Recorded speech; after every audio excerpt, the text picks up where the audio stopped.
छोटी सी अलीशा जैसे ही कक्षा में दाखिल हुई तो शिक्षिका ने बुलंद आवाज में पूछा, इतनी देर क्यों लग गई तुम्हें वॉशरूम में? आया दीदी कहाँ है?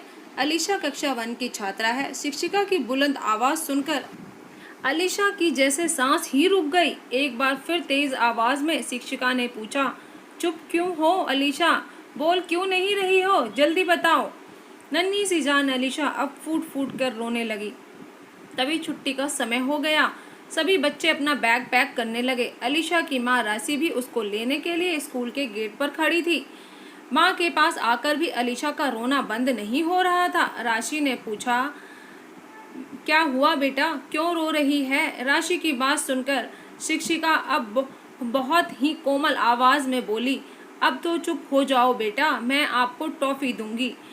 पर अलीशा चुप ही नहीं हो रही थी। फिर शिक्षिका ने राशि से बोला, अलीशा वॉशरूम में बहुत समय लगाती है, पूछो तो रोने लगती है, बहुत रोती है आपकी बेटी। इसको देखकर बाकी बच्चे भी रोना शुरू कर देते हैं। राशि ने ये सुनकर बोला, ठीक है, मैं समझाऊंगी अलीशा को। अलीशा घर आ गई।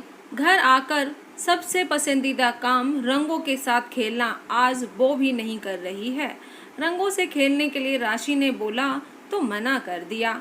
अगले दिन सुबह स्कूल जाने से भी मना करती रही, लेकिन राशि ने समझा बुझाकर स्कूल भेज दिया। अब तो रोज यही होता, स्कूल से रोते हुए आना और स्कूल न जाने के लिए बोलना। कुछ समय तक ऐसा ही चलता रहा। अब तो अलीशा घर में भी डरी और सहमी सी हमेशा राशि के साथ साथ रहना शुरू कर दिया। उसका ये व्यवहार बहुत अजीब होता जा रहा था।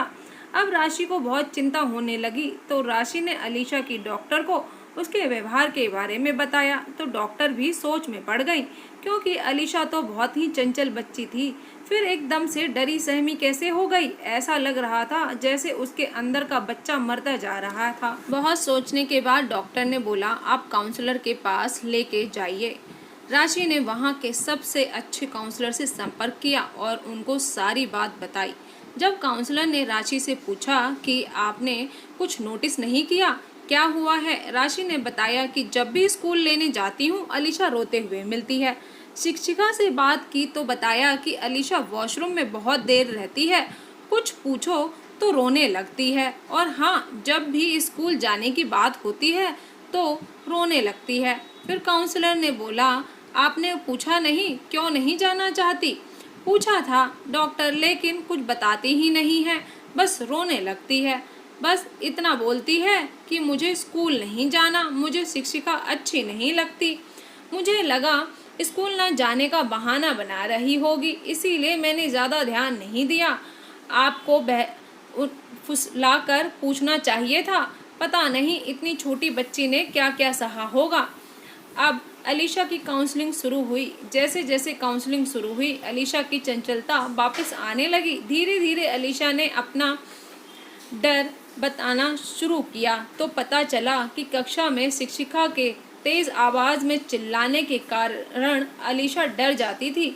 शिक्षिका का कठोर बर्ताव और किसी भी बच्चे से प्यार से बात ना करना, तेज आवाज में चिल्लाने से अलीशा डरकर वॉशरूम में जाकर बैठ जाती थी। उसको वॉशरूम में अच्छा लगता था और शिक्षिका के डर से वो किसी को कुछ नहीं बताती थी। मैं अलीशा के स्कूल में भी गई थी बात करने। मैंने प्रधानाचार्य से बात की और सारी बात उनको भी बताई तो उस शिक्षिका को भी निकाल दिया गया। राशि, आप चिंता मत करो, अब अलीशा पहले से सही है, उसको थोड़ा ध्यान रखो, उससे जितना हो सके बातें करो। ये सुनकर राशि सोचने लगी कि मैंने इन सभी चीज़ों पर थोड़ा और पहले ध्यान दिया होता तो मेरी बेटी की चंचलता मरती नहीं। अब राशि ने ठान लिया कि जो अलीशा के साथ हुआ किसी और बच्चे के साथ ना हो, इसीलिए एक बार स्कूल में जाकर खुद भी प्रधानाचार्य से मिलकर बात की। लेकिन राशि बहुत दुखी थी कि मेरी बेटी की मदद करने में बहुत देर कर दी, पता नहीं कितना कुछ मेरी बेटी ने सहन किया होगा।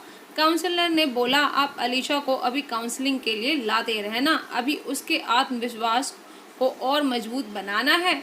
दोस्तों, कितनी बार हम लोग अपने बच्चों की समस्या या बदलती आदतों को नज़रअंदाज कर देते हैं, लेकिन हमें अपने बच्चों से बात करना चाहिए जिससे हमें समय रहते पता चल जाए तो दोस्तों आज की कहानी आपको कैसी लगी ज़रूर बताइएगा। पूरी कहानी सुनने के लिए धन्यवाद। फिर मिलते हैं एक नई कहानी के साथ। चैनल पर न्यू है तो सब्सक्राइब कर लीजिएगा, पुराने हैं तो धन्यवाद पूरी वीडियो देखने के लिए।